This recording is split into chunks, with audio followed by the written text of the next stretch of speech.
Eh bien, bonjour, bonsoir, salut à toutes et à tous, ici Rager, on se retrouve aujourd'hui pour la review du livre de Brandon Sanderson Vers les étoiles Skyward 1. Donc, on s'était arrêté, Spencer avait découvert une intelligence artificielle dans le vaisseau qu'elle avait trouvé, elle avait réussi à le réactiver avec une batterie externe, on va dire. Elle avait fait appel à Rick pour l'aider dans les réparations, ils étaient en train de s'organiser pour savoir ce qu'ils allaient faire. Le vaisseau parle à Spencer comme quoi il n'avait pas trop envie de faire, de faire savoir à trop de monde qu'il était là, parce que les instructions qu'il avait reçues, c'était d'être discret. Et donc du coup, pendant qu'il était en train de convaincre Spencer de pas trop parler de lui à droite à gauche, il avait repéré une chute de débris dans laquelle des vaisseaux Krell avaient été repérés. Point important, le vaisseau est capable de repérer les vaisseaux Krell qui se cachent derrière les débris. Et donc du coup, Spencer, elle était motivée pour aller à l'école de pilotage parce que maintenant les élèves, les recrues, elles ont été suffisamment entraînées pour aller participer au combat. Et donc du coup, on s'était arrêté là et Spencer était motivée. Elle disait à Rig, je vais partir à l'école de pilotage, il y a les vaisseaux Krell qui arrivent, ils vont peut-être nous envoyer. Et donc du coup, voilà. Donc le livre jusqu'ici me plaît beaucoup. Alors oui, c'est peut-être un peu bizarre de lire quelques chapitres de temps en temps, mais il faut savoir que bah, c'est juste que j'ai du mal à trop lire. Des fois, mon esprit s'accélère, il y a tout qui va, il y a tout qui est en feu. Et j'ai l'impression que, que mon cerveau il essaie de faire des connexions qui sont pas acceptées par on va dire, les traitements que je prends par rapport à ma schizophrénie. Et donc du coup, attendez. Euh, Allô? Ouais, je suis assez content de lire ce livre. Il m'aide bien à me détendre quand je le lis. Je trouve que c'est fluide, la manière d'écrire. Je suis assez embarqué dans les aventures de Spencer. J'ai hâte d'en découvrir un peu plus.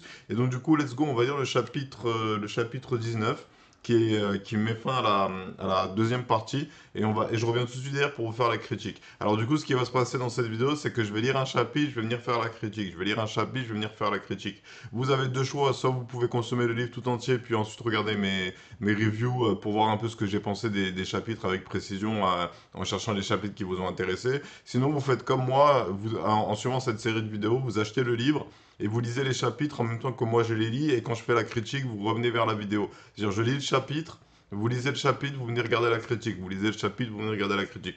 Vous êtes libre de consommer cette vidéo comme bon vous semble, mais je pense que c'est le meilleur moyen.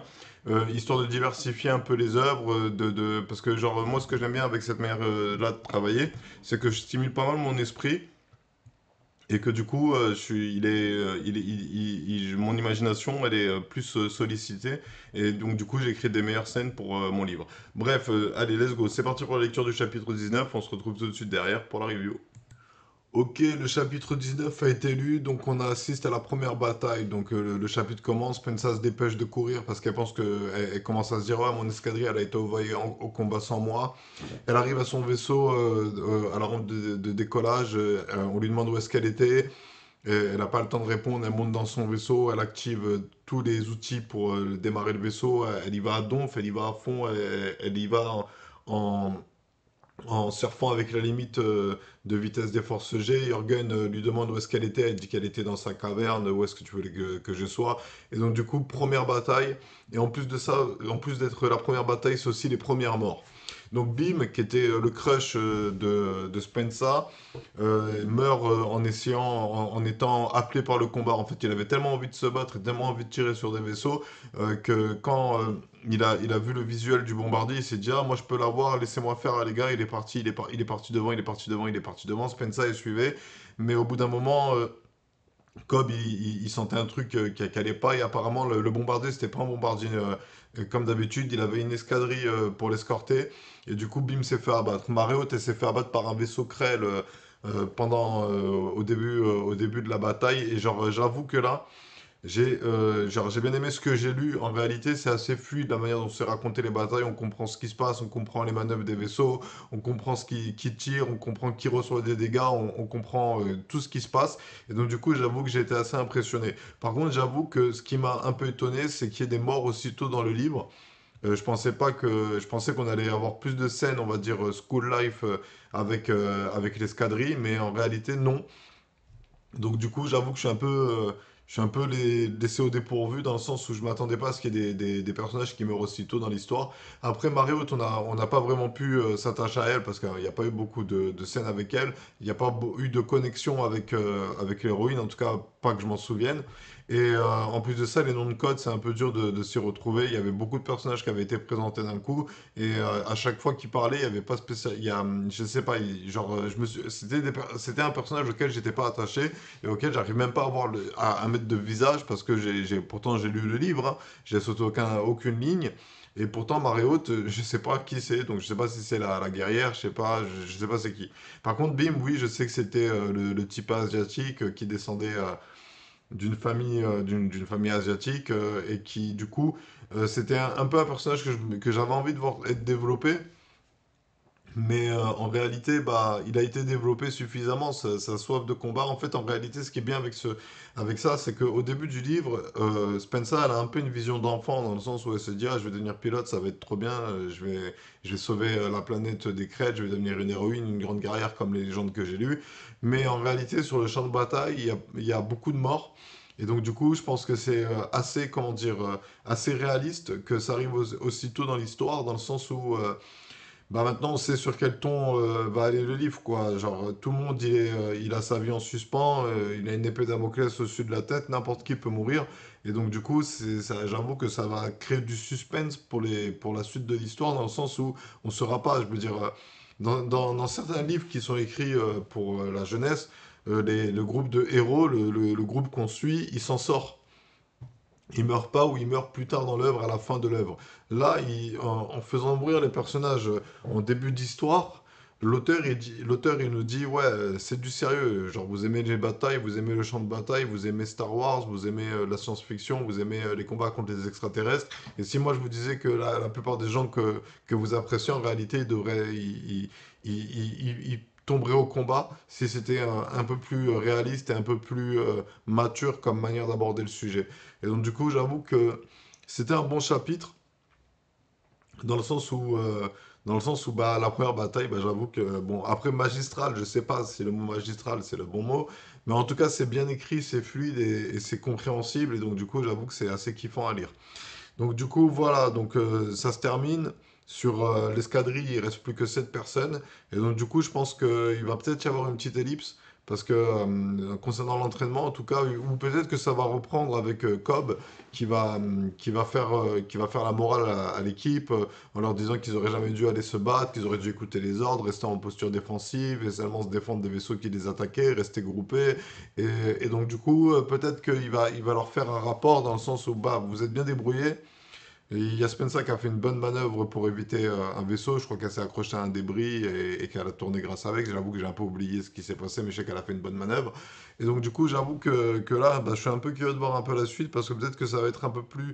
En fait, en fait, genre, j'espère que ça va pas nous servir de l'action, de l'action, de l'action, de l'action, de l'action, parce qu'au bout d'un moment, si on met trop d'action dans une œuvre, même si elle se veut être une œuvre d'action, ça tue la narration, dans le sens où finalement la narration, elle sert juste l'action. Alors qu'en réalité, ce qui est bien dans les livres, c'est quand l'action sert la narration, et qu'il y a un dénouement, une conclusion, un changement, quelque chose qui fait prendre un virage à l'œuvre. Voilà, donc du coup, j'avoue que là, je me sens chaud de lire le chapitre 20 pour voir un peu ce que ça raconte. On va voir ce qui se passe. Alors du coup, on va lire le chapitre 20. Je vous retrouve tout de suite derrière pour la critique du chapitre 20. Ok, donc le chapitre 20 n'a pas encore commencé. Avant le chapitre 20, il y a une intermède, une interlude, je sais, enfin ça s'appelle une intermède, donc c'est une intermède, hein, j'imagine. Et donc du coup, on y découvre Ironside qui prend conscience du compte-rendu des pertes de la bataille, qui signe des lettres à la famille, histoire d'essayer au mieux apaiser les souffrances, mais il y a quand même quelque chose qui est dit par le narrateur, comme quoi elle prend des décisions qui sont parfois des erreurs, qui vont perdre des vies, qui vont peut-être sauver des vies. Et donc, du coup, il y a un équilibre à trouver. Et du coup, dans cet intermède, ce qui est intéressant de noter, c'est qu'il y a une raison pour laquelle Spencer n'est pas acceptée par Ironside auprès de la FDR, c'est qu'elle a le défaut. Alors, qu'est-ce que c'est le défaut? Alors, je vais pas spoiler, moi je pense savoir ce que c'est le défaut. De toute façon, il y a pas grand-chose, hein. Moi, Skyward, je l'ai découvert en lisant un extrait du tome 3. Et donc du coup, j'avoue que ça commence à être intégré dans l'histoire. J'ai hâte que ce soit développé, ce petit point, parce que vous allez voir, ça change complètement l'histoire. Et donc du coup, let's go. On voit que Cobb, il protège pas bien Spencer, il a envie de lui fournir une radio personnelle.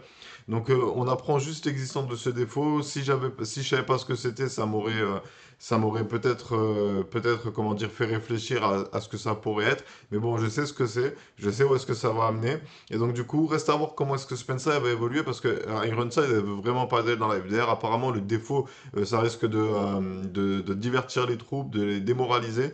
Et donc, du coup, il y a les scientifiques qui sont au courant de son existence. Alors, qu'est-ce que c'est exactement? On verra bien. Peut-être que ce sera développé dans la troisième partie, justement, pour que tous les éléments de l'histoire soient mis en place.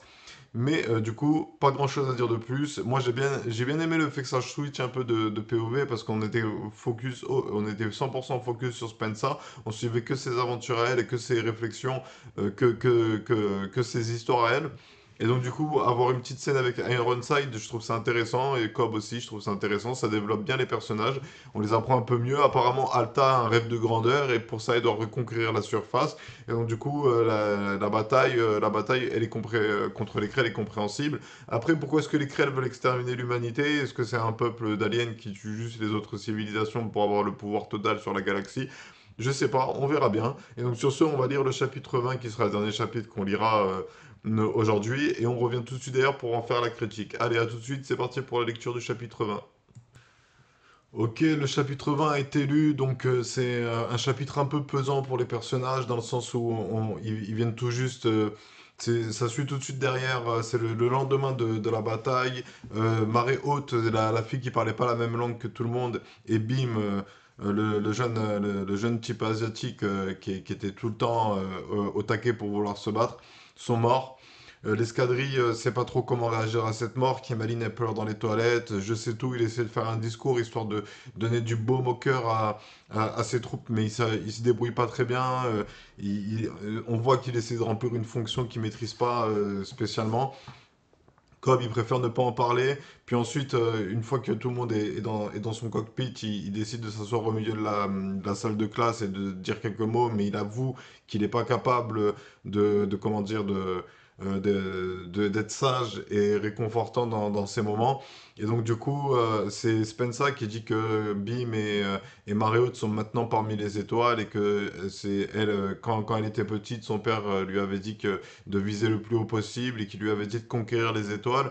Et donc du coup, elle a envie de continuer à s'entraîner à piloter un vaisseau, histoire de devenir un pilote aguerri afin de se battre et de viser les étoiles, donc vers les étoiles. Là, elle apprend que son casque, il est chaud. En mettant son casque, elle voit qu'il est chaud. Et donc du coup, elle demande ce qui se passe. Cobb il lui explique que du coup des médecins qui pensent être intelligents veulent déduire comment est-ce que vous allez faire pour trahir la FDR avec des relevés concernant l'activité de votre cerveau. Et donc du coup, bon c'est un rapport avec le défaut, nous on le sait dans l'intermède, mais Spencer le sait pas. Et donc du coup, Cobb il lui dit ouais, t'inquiète pas, le meilleur moyen que tu as de leur prouver que t'es pas une traître, c'est de continuer à t'entraîner, de continuer à te battre pour la FDR. Et donc, du coup, est-ce que tu peux t'entraîner avec ce casque? Et Spencer dit oui. Donc, du coup, je suis assez content. Je pense que dans la troisième partie, ça va être développer ce qu'est le défaut. On va en entendre parler de comment est-ce qu'il est accueilli déjà, de ce que c'est exactement, parce que là, pour le moment, à part si on a lu des tomes qui sont sortis plus tard, on ne sait pas c'est quoi le défaut, on ne sait pas ce que c'est, et même en soi, même si on a lu comme moi l'extrait du tome 3 et qu'on a découvert Skyward de cette manière, bah en fait, on ne sait pas exactement ce qui se passe en termes d'explication par rapport au défaut. Et ensuite de ça aussi, comment est-ce qu'elle le vit et pourquoi est-ce que c'est considéré comme étant un facteur de trahison c'est quoi ce défaut? Genre en gros, est-ce qu'ils ont quantifié la trahison ou autre chose? Bref, moi j'ai bien aimé les chapitres que j'ai lus aujourd'hui, donc on a avancé dans l'œuvre, je suis assez content. Bon, c'était un peu court, peut-être que je pourrais lire le 21 parce qu'à l'intermède, elle compte pas vraiment comme un chapitre, en réalité c'était assez court. Mais en réalité, c'est bon, là, j'ai eu ma dose. Je suis content d'avoir lu ces trois parties, ces trois chapitres. Et la troisième partie commence. J'espère que dans la troisième partie, ce sera développé ce qu'est le défaut et qu'on ira dans le cœur du sujet du livre. et qu'on aura un peu plus de bataille. Et j'espère aussi que l'entraînement des recrues va être assez stylé. Ensuite, je ne l'ai pas dit, mais dans l'intermède, c'est quand même noté que Ironside a baissé l'âge de l'examen. Donc il se passe qu'il commence à manquer de soldats. En réalité, c'est ce qui se passe, hein, quand tu commences à manquer de soldats, tu recrutes parmi le peuple. Et donc du coup, c'est assez, ça a peut-être une situation compliquée. Peut-être que se battre pour Alta, il faut décider de sacrifier les habitants des grottes. Et donc, du coup, je pense que là, on va aller vers une partie qui va être un peu plus politique, un peu plus explicatif, mais qui aura quand même des batailles. Peut-être qu'il y a une quatrième partie, je sais pas, j'ai pas regardé le livre. Et donc, voilà. Donc, je vais arrêter la review ici. Moi, j'ai bien aimé ce que j'ai lu. Encore une fois, si jamais vous avez regardé cette vidéo par hasard et que vous vous demandez c'est quoi Skyward, bah, Skyward c'est un livre de science-fiction où on suit les aventures de Spencer qui sont devenir pilote pour la Fédération des Rebelles qui affrontent des extraterrestres qui ont obligé l'humanité à fuir dans des grottes. Et donc du coup, c'est un très bon livre, très bien écrit, très bien raconté. La traduction, elle passe en réalité, hein. Je sais pas comment est-ce que c'était en anglais, mais moi, je crois que j'avais repéré une fois une erreur de traduction. Dans une phrase, mais ça n'avait pas empêché de comprendre l'histoire. Et donc du coup, on va continuer de lire Skyward une fois par semaine, 3 chapitres minimum. Quand je me sentirai plus chaud, je ferai plus de chapitres pour avancer plus vite. Mais là, pour le moment, ça va, ça m'a satisfait. Il est 16h18, j'ai envie d'aller m'acheter une petite canette et de me poser pépère tranquille et de me détendre avant de faire la vidéo gaming. Et donc sur ce, on va s'arrêter là pour aujourd'hui. C'était Rager, je vous remercie d'avoir suivi cette vidéo. Si elle vous a plu, n'oubliez pas de mettre un like. En commentaire, dites-moi ce que vous avez pensé du livre ou ce que vous avez pensé des chapitres que j'ai traités. Et donc sur ce, je vous laisse. Je vous dis à bientôt pour plus de vidéos. Prenez soin de vous, faites pas de bêtises. Bisous sur le cou. Tchuss.